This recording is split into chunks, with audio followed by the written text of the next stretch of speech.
And, in 5 or fewer days, we're going to see a change in administration in Washington, D.C. And what I think we all know is that administration is going to be prioritizing millionaires and billionaires. And here in the state of Connecticut, we're going to prioritize working people and working families.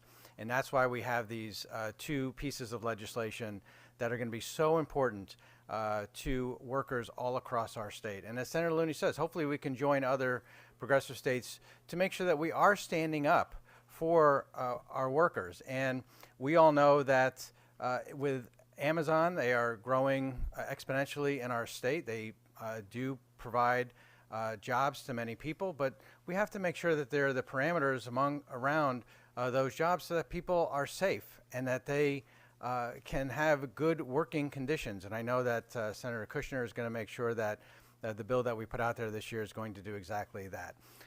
And on the striking worker bill that we did pass in the Senate last year, many of us remember the Stop and Shop strike a few years ago. And thankfully, we had residents in the state who stood up for the workers as well and shopped someplace else during that strike. But had it not been for that, I fear that those workers would have been out on strike much longer.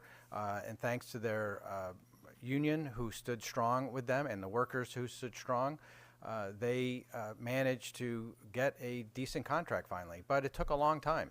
And this is one of the reasons why we need this bill. We need to put workers on the same footing as we put employers during those difficult times. So I want to thank again Senator Looney for his leadership on this, Senator Kushner, Senator Cabrera, because they both are working very hard on these pieces of legislation. I know that they will make a big difference for workers all across the state. Thank you.